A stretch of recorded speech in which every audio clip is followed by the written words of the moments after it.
বন্ধুরা, কেমন আছো তোমরা সবাই? আমাদের গল্পকথা নতুন একটা ভিডিওতে তোমাদেরকে জানাই অনেক স্বাগতম। আশা করছি সবাই খুব ভালো আছো, সুস্থ আছো, আর আমরাও বেশ ভালো আছি। আর এখন ঘড়ির কাঁটা হচ্ছে 7টা, আর আজকের দিনটা হচ্ছে শনিবার। বাইরে পড়ছে অনেক অনেক বৃষ্টি। গতকালও বৃষ্টি হয়েছে, আজকেও প্রচণ্ড বৃষ্টি সকালবেলা হয়েছে, তবে এখন না একটুখানি ধরেছে। তো এখন কাজ বলতে আগে নিচে গিয়ে গোপালকে তুলবো, তারপরে মাসি কালারাতে যেহেতু ছিল তাই মাসি সকালবেলা ট্রেনে করে বাড়ি যাবে, তাই মাসিকে একটু চা করে দেবো। তারপরে এই যে আমার ঘরের, এটাকে অবস্থা বলে না, এটাকে বলে দুরবস্থা। ঘরটাকে আগে ঠিক করতে হবে। এখানে জামা কাপড়, এইখানে ভর্তি জিনিসপত্র, অনেক কিছু ছড়ানো। এই জানলাতে আর কোনো জামা কাপড় নেই, এত অবস্থা খারাপ। তো সমস্ত কিছুই গোছাবো। চলো আগে আজকের ভিডিওটা এখান থেকেই শুরু করলাম। চলো তোমরা ভিডিওটা দেখতে থাকো।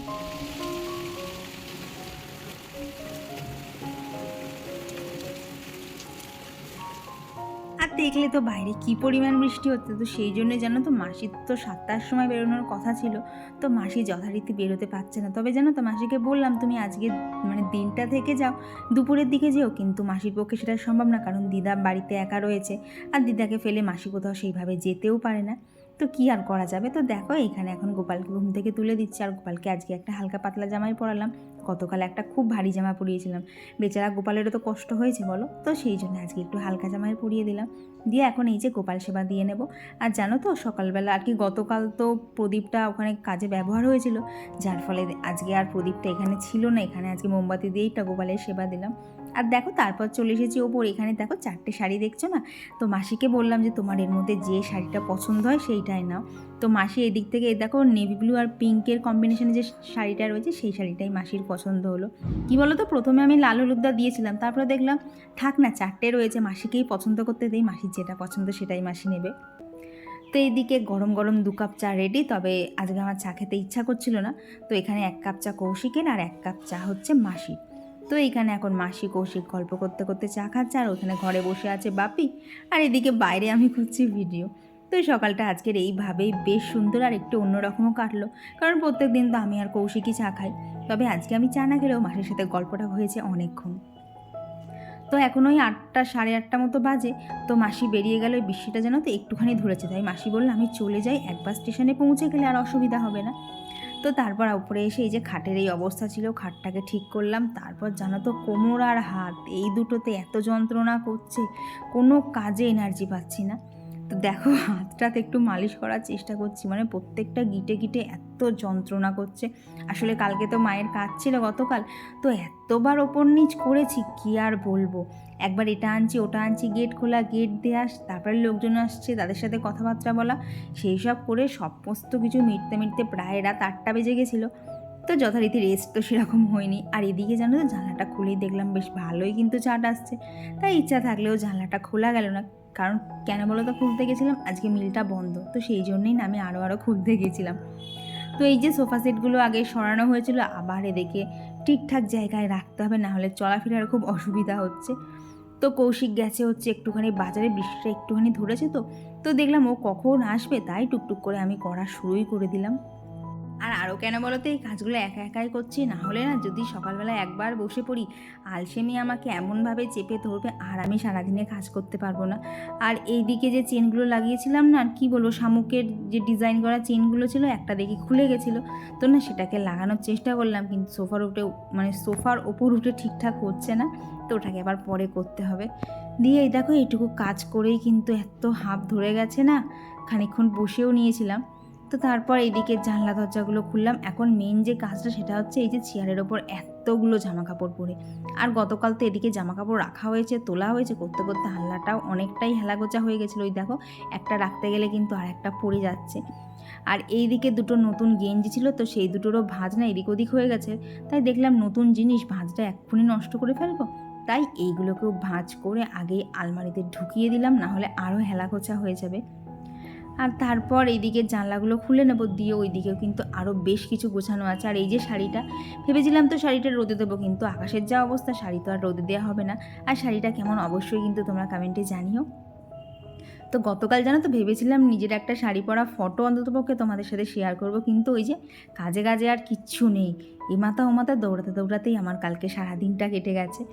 আর এইদিকে এই জামাটা বোন দিয়েছিল, তো সেটাও দেখলাম বেশ খানিকটা আমার গায়ে মারতে হবে, তাই যথারীতি আবার প্যাকেটের মধ্যেই ঢুকিয়ে রাখলাম, পরে আবার যখন মার ওখানে যাব তখন মার কাছ থেকে গিয়ে ভালোভাবে সেলাই করে আনবো। আর এরই ফাঁকে আমার এত স্বাদের ক্লিপটা ভেঙে গেল। আর স্বাদের ক্লিপ কেন বলছি বলো তো, প্রায় ক্লিপটার বয়স 2 বছর ভাঙছিল না, আজও কিন্তু সেইভাবে ভাঙেনি, কিন্তু দেখবে এই ক্যাচারগুলোর পিছনে না একটা কি বলবো স্টিলের একটা কীরকম স্প্রিং মতো দেওয়া থাকে না, সেই স্প্রিংয়ের একটা দাঁড়া গেল ভেঙে। তো যাই হোক, কী আর করা যাবে। আর এদিকে বেশ কিছু প্যাকেট ছিল, তো সেগুলোকেও এই ব্যাগটার মধ্যে রেখে দিলাম, কারণ দেখবে বর্ষাকালে কিন্তু প্যাকেটের চাহিদাটা একটুখানি বেড়েই যায়, বিভিন্ন কাজে কিন্তু প্যাকেট ট্যাকেট লাগে। তো সেগুলোকেও কিন্তু যত্ন করেই তুলে রেখে দিলাম, যাতে দরকারের সময় চট করে পাওয়া যায়। আর তারপর এই যে ঘরটা ঝাড় দিচ্ছি, আর ঘর ঝাড় দিতে আজকে তো আমার কষ্ট হয়েছে, এত ধুলো বেরিয়েছে। আর এর মধ্যে জানো তো, যেই মেজের থেকে আর কি মেজেই বসেছিলাম, তো যেই উঠতে গেলাম 4খানা আঙুল একসাথে মটকে গেল। উফ, কী যে হাতের মধ্যে লাগলো কি বলবো। আর এইদিকে এখন ঘরটা ঝাড় দিয়ে নিচ্ছি। আর ঘরে তো আজকে প্রচণ্ড ধুলো হয়েছে, কারণ গতকাল কাজের পর যথারীতি আজকে ঘরটার একটু ধুলো হবে বেশি। তবে জানো তো, কালকে তাও সমস্ত কাজ মেটার পর মা আমার পুরো ওপরটা ঘরটা ঝাড় দিয়ে মুছে দিয়ে গেছিলো, যার জন্য না সমস্ত কাজ সেরে নেওয়ার পর আমি কিন্তু 1 ঘন্টা মতো রেস্টও নিতে পেরেছিলাম। তো 9টা 10 মতো বাজে, ঘরের যা অবস্থা ছিল সেই তুলনায় অনেকটা পরিষ্কার হয়েছে। ও চারিদিকে যেদিকে দেখছি সেদিকেই দেখছি এক গাদা করে কাজ। সমস্ত কিছু কমপ্লিট হলো, এখন যাবো হচ্ছে নিচে, এবার একটু পেটে দিতে হবে, নাহলে পেটটা এবার ডাকছে। আর যা বৃষ্টি বাইরে পড়ছে, জামা কাপড় সব আবার আস্তে আস্তে এখানেই দিতে হবে। তবে কী বলো তো, সিঁড়িটা ঝাড় দিয়ে কোনো লাভ হলো না, কারণ ওপরে প্যান্ডেল খুলতে এসেছে, এক্ষুনি যথারীতি আবার নোংরা হবে। আমার বাড়িতে একটা কাজ হয় না তো, শুধু পরিষ্কার করে যাও পরিষ্কার করে যাও। দেখছি ওপরে ধূপধাপ শব্দও হচ্ছে। এত বৃষ্টি হচ্ছে, বিশ্বাস করে একটু গরম কমার নাম নেই। মানে ফ্যানটা অফ করে যে ঘরটা ঝাড় দিচ্ছে, যেরকম গরম লাগে ঠিক সেম গরম লাগছে। তবে জানো তো, কালকে সবাই এসে আমার গাছগুলো এত পছন্দ করেছে না, মানে বিশ্বাস করে এত আমার আনন্দ লাগছিল না, যে দেখ আমার করা কোনো জিনিস কারুর এত পছন্দ হয়েছে। তো চলো এখন নিচে যা যাক, দেখি খাবার দাবারের কি ব্যবস্থা করা যায়। আর এদিকে দেখো, বৃষ্টি তো কমার নাম নেই। আর ছাদে যেহেতু প্যান্ডেল করা, কিছু মেলাও যাচ্ছে না, শুধু এইদিকে সাইডের বাঁশটুকুই ভরসা। তো দেখলাম বাঁশের থেকে না জল পড়ে খুব কালি উঠছে, তো যথারীতি আজকে আর কোনো জামা কাপড়ই ছাদে দেওয়া যাবে না। আর এদিকে দেখো, বৃষ্টি হচ্ছে, রোদ সেও উঠছে না বলে আমার পর্তুলা গাছগুলোও ঠিকঠাক করে নিই, তবে লঙ্কাটা বেশ ভালোই বেড়েছে। আর এদিকে না কি বলো তো, প্যান্ডেলটা কাজ মিটে গেছে, তো আর ভালো লাগছে না প্যান্ডেলটাকে, মনে হচ্ছে কতক্ষণে খুলে নিয়ে যা, কারণ ছাদে এলে এতটা গুমোট লাগছে না, কিচ্ছু ভালো লাগছে না। আর দেখো, ফুলগুলো কিন্তু বৃষ্টির জলে একদম তাজা হয়ে রয়েছে। তবে ওই যে বললাম, পর্তুলা গাছগুলোকে খুব একটা ফোটেনি। আর জানো তো, গতকাল মা আমাকে বেশ কিছু গাছ দিয়ে গেছে, তো সেগুলোকে আপাতত এই হ্যাঙ্গিং টবেই দিয়েছি। কী বলো তো, এই গাছগুলো না হ্যাঙ্গিং করে রাখলেই বেশি ভালো লাগে, তবে এখনও সেই রকম টব ছিল না বলে আপাতত একটা টবের মধ্যেই সব দিয়েছি। আর এইটা হচ্ছে গতকালের বেশ কিছু ক্লিপ তুলেছিলাম, তবে সেইভাবে আর ভিডিও করা হয়নি। তো গতকাল ওই বিছানার চাদরটা পেতেছিলাম, আর তারপরে তো এই যে এখানে মার কাজ হচ্ছে, তো বললাম না তোমাদের সাথে শেয়ার করবো বলে অল্প কিছুই ক্লিপ তুলেছিলাম, বেশি কিছু আর তোলা হয়নি। তো এইখানে কাজ শেষ হতে তো প্রায় 4-5 ঘন্টা লেগে গেছে। আর ওই দেখো, দুষ্টু আমাদের বাড়ি মানে নিমন্ত্রণ ছিল, তো তো খেয়েও নাম ছিল। তো এইটুকু ক্লিপই গতকাল তুলতে পেরেছি, আর আমার পক্ষে সম্ভব হয়নি, কারণ গতকাল বলতে পারো ফোন একদিকে ছিল, আমি একদিকে ছিলাম, মাঝে মধ্যে তো ফোনটা খুঁজেই পাচ্ছিলাম না, একবার মান ফোন থেকে একবার বোনের ফোন থেকে রিং করে করে খুঁজছিলাম ফোনটা আমার কোথায় গেল। আসলে একা একা তো বুঝতেই পারছো, সমস্তটা একা একাই হ্যান্ডেল করতে হচ্ছে, কারণ কৌশিক তো কাজে বসে গেছিলো, আর বাপি যে আর সব মানে যারা গেস্ট আসছিলো তাদের সাথে কথাবার্তা বলছিল, আর ছোটাছুটিটা পুরোটাই আমাকেই করে ফেলতে হয়েছে। তো আজকে রান্নার মধ্যে না হালকা পাতলাই আছে, কারণ কালকের বেশ কিছু খাবার দাবার রয়েছে। তো ওদিকে যে ডালটা দেখলে, ডালটাও গতকালের ছিল, আর এদিকে বেশ কিছুটা চাটনিও ছিল, তো সেগুলো একটু গরম করে নিলাম। আর এইদিকে বাপিকে রুটি আর ডাল খেতে দিয়ে দিয়েছি। আর আজকে রান্না করবো হচ্ছে শুধু সয়াবিন আলু আর ফুলকপি দিয়ে একটা তরকারি করবো। আর এইদিকে দেখলে না আলু ভাজা কেটেছি, আলু ভাজাটা দিয়ে আমি পান্তা ভাত খাবো, অনেক দিন পর যেন খাবো। আর জানো তো, পান্তা ভাত আর আলু ভাজা আমার এতটাই প্রিয় না, মাঝে মধ্যে আমি ইচ্ছা করেই ভাত একটুখানি করে বেশি আর কি করে রাখি, পরের দিন যাতে পান্তাটা খেতে পারি। তো কৌশিক এসব অতটা ভালোবাসে না, তাই ওকে দিয়ে দিলাম রুটি আর আলু ভাজা, আর আমার জন্য রয়েছে যে পান্তা ভাত আর আলু ভাজা। তো এই দিয়ে আমাদের টিফিনটা কমপ্লিট করে নিয়ে এইবার ঝমাঝম করে রান্নাটা করে নিলেই বলতে পারো আজকের জন্য শেষ। মানে কি কষ্টে কষ্টে যে আজকে রান্নাটা করছিলাম না, বিন্দু মাত্র ইচ্ছা করছিল না। আর চলো এদিকে রান্নাটা তখন চলুক, আর সেই সাথে তোমাদের সাথে বেশ কিছু কমেন্ট শেয়ার করে নিই। তো আমার গতদিনের ভিডিওতে কমেন্ট করেছিল হচ্ছে বাংলাদেশ থেকে পার্বতী যাদব দিদিভাই, আর দিদিভাই লিখেছে যে তোমার সমস্ত কাজের মধ্যে তোমার পুজোটা দেখতে খুব ভালো লাগে, থ্যাংক ইউ দিদিভাই। আর কমেন্ট করেছিল যে বাংলাদেশি ব্লগার জেরিন, আর তানিয়া সরকার দিদিভাই লিখেছে যে বিয়ের আর রিং সেরিমনির অ্যালবামটা দেখাতে। ঠিক আছে দিদিভাই, একদিন একটা ভিডিওর সাথে শেয়ার করে দেবো। আর টুম্পা করা দিদিভাইও লিখেছে যে আমার বিয়ের আর রিং সেরিমনির অ্যালবামটা দেখাতে। তো দেখছি একটুখানি সময় পাই আবার তোমাদের সাথে সমস্ত কিছুই শেয়ার করব। আর কমেন্ট করেছিল হচ্ছে স্টোরি বরং প্রিয়াঙ্কা, মধু, SMB, রুনু দে, জয়শ্রী বিশ্বাস দিদিভাই। তো এখন এই 12টা মতো বাজে। ফাইনালি বহু কষ্টে আজকে নিচের কাজ করা শেষ করেছি। পা দুটো বিশ্বাস করেও চলছে না। কালকে এতবার সিঁড়িতে মানে একদম ছাদ থেকে নিচ অব্দি এতবার ওঠানামা করেছি না, আর আমার শরীর দিচ্ছে না। তো এখনও পিসি কাজে আসেনি, মনে হয় 10-15 মিনিটের মধ্যে চলে আসবে। সেইটুকু টাইম একটুখানি বসে নিই, পিসি ঘরটা মুছে দিচ্ছে, তারপর স্নান করে পুজো দিয়ে দেবো। আর পাচ্ছি না, আমার প্রচণ্ড কষ্ট হচ্ছে, মানে না চাইলেও সমস্ত কাজ করতে হচ্ছে। তো চল আবার পরে দেখা হচ্ছে। তো তারপর এই দেখো স্নান করে আমি একটুখানি স্কিন কেয়ারটা করে নিচ্ছি, কারণ এই দুদিন এত খাটাখাটনি গেছে না, নিজের চোখ মুখ দেখে না কি বলবো বলো তো, নিজেরই পছন্দ হচ্ছে না। মনে হচ্ছে কতক্ষণে চোখ মুখগুলোকে আবার আগের মতো ঠিক করতে পারবো। আর এরই মধ্যে দুষ্টু চলে এসেছে, ও সে এত ঝামেলা করছে না, আমি যেটা মাখবো সেটাই ওকে মাখতে হবে। তো এইসব নিয়েই চলছিল। আর এরই ফাঁকে আমার কিন্তু পুজো দেওয়াও কমপ্লিট হয়ে গেছে। তো আজকে আর পুরোটা শেয়ার করলাম না, বললাম না তাড়াতাড়ি করছি একটুখানি, যাতে কতক্ষণ একটু রেস্ট নিতে পারি। আর এইদিকে এই যে বাসনগুলো জানো তো, বৃষ্টি কমলে এই বাসনগুলোও কিন্তু সব তেঁতুল দিয়ে মেজে নিয়েছি। এই যে অরিও চলে এসেছে দুপুরবেলা আমাদের বাড়িতে। তা তুই কি করতে এসেছিস বল? আমি খেতে এসেছি। কি উত্তর, আমি খেতে এসেছি। কি খাবি বলতো সবাইকে? কি খাবি বল? ভাত, ডাল, চিপস। আর কি? মানে নিজের মতো করে সব মেনুগুলো বলে যাচ্ছে। তো এখন কৌশিকের এখনো স্নান হয়নি, তাই ভাবছি বাপিকে আর ওকে আগে দিয়ে দেয়, কারণ ওকে দাঁড়িয়ে দাঁড়িয়ে এমনিতেই খাওয়াতে হবে, নাহলে খাবার দাবার নষ্ট করবে। চল বন্ধুরা, বাবা চিটকিনি দিয়ে দিই। ও কি করেছে বলো তো, কৌশিক স্নান করতে ঢুকেছে, বাইরে থেকে ছিটকিনিটা দিয়ে চলে এসেছে। তাহলে বেরোবে কি করে বাপ্পা? কে আমার তুমি খুলবে না, দাদাই খুলতে পারবে। বদমাইশ চিন্তা করো, বাথরুমে ঢুকেছে, ছিটকিনিটা দিয়ে দিয়েছে। টাটা এখনের জন্য, চলো আবার পরে দেখা হচ্ছে। তারপর এই যে খাবার বেড়ে নিয়েছি। আর আজকে আমাদের মেনুতে রয়েছে হচ্ছে স্যালাড, এখানে রয়েছে শাক ভাজা, ঝুড়ি আলু ভাজা, তার সাথে রয়েছে ডাল, এখানে রয়েছে সয়াবিন, আলু, ফুলকপি দিয়ে একটা তরকারি, এখানে রয়েছে চাটনি, আর রয়েছে অরির জন্য একটা মিষ্টি।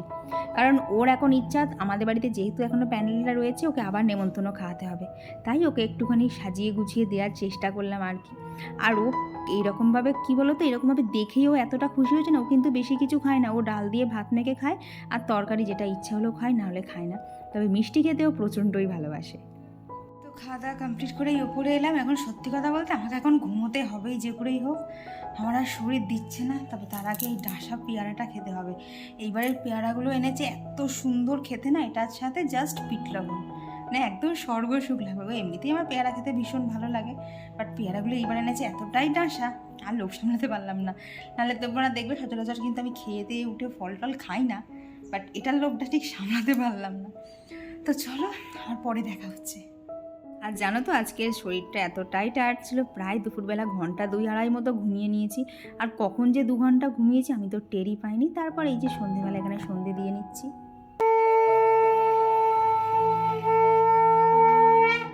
আর এখানে এখন এই যে আমার গোপু সোনার বিছানাটাও শোয়ার জন্য রেডি করে দিচ্ছি। আর জানো তো গোপালকে এই ফুলগুলো দিয়ে সাজালে না এত সুন্দর দেখতে লাগে, তো তারপরে না সন্ধেবেলা ফুলগুলো ফেলতে বড্ড মায়া লাগে, যে আর খানিকক্ষণ গোপালকে সাজিয়ে রাখলে ভালোই তো হতো। কিন্তু ওই যে পুজো শেষে গোপালকে শয়ন তো দিতেই হবে। তো এইখানে গোপালকেও শয়ন দেওয়া হয়ে গেছে। আর আজকের জানো তো আমাদের সন্ধ্যের টিফিনে কী ছিল, গতকালের বেশ কিছুটা মিষ্টির দই ছিল। আর দইটা এতটা ভালো ছিল না, দেখো পুরো খিরখির, চামচ থেকে সহসা পড়ছেও না, এতটা ভালো ছিল। আর আজকে মাছের খাবারটা কৌশিককে বললাম তুমিই দাও, সবসময় কেন আমি দেবো। আর কী বলো তো, এই আমি করতে করতে না দেখি সব কাজই আস্তে আস্তে আমার ঘাড়েই চলে আসে। ওই যে বলবে আমি দিতে পারি না, তুমি দাও, কোথা দিয়ে সমস্ত কাজ আমার কাছে আসবে আমি বুঝতেও পারি না। তো তারপর তোমার সাথে দেখা হচ্ছে একদম রাতে, এখন প্রায় অনেকটা রাতি হয়ে গেছে। তো এখন এখানে রাতের স্কিন কেয়ারটা করে নিচ্ছি। আর চলো আরও বেশ কিছু কমেন্ট তোমাদের শেয়ার করি।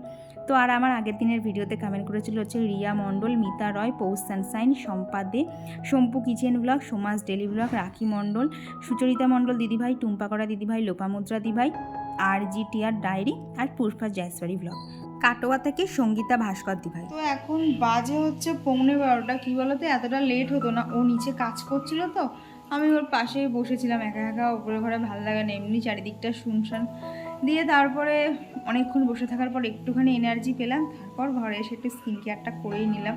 আর সন্ধ্যে থেকে বলতে পারো আমি ওই একবার বসছি, একবার শুচ্ছি, একবার ঘুম ঘুম চোখ আসছে, আবার উঠে বসে পড়ছি। কারণ কী বলো তো, সন্ধেবেলা যদি একবার ঘুমিয়ে পড়তাম না, রাত্রিটা আমার আর ঘুম আসতো না, আরও কষ্টে কষ্টে কাটতো।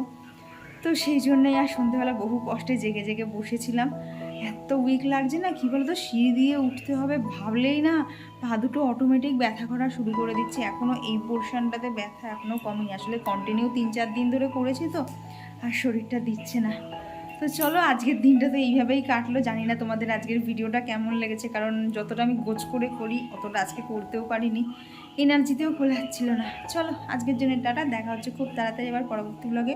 ততক্ষণ তোমরাও খুব ভালো থেকো আর সুস্থ থাকো, আর ভগবানের কাছে একটু প্রে করো যাতে আমার হাতে পায়ের ব্যথাগুলো একটুখানি কমে যায়, কারণ সামনে আরও একটা জায়গায় আমি যাব। কোথায় যাব চলো তোমাদের সাথে নেক্সট ভিডিওতে শেয়ার করে দেবো। চলো, আজকের জন্য টাটা।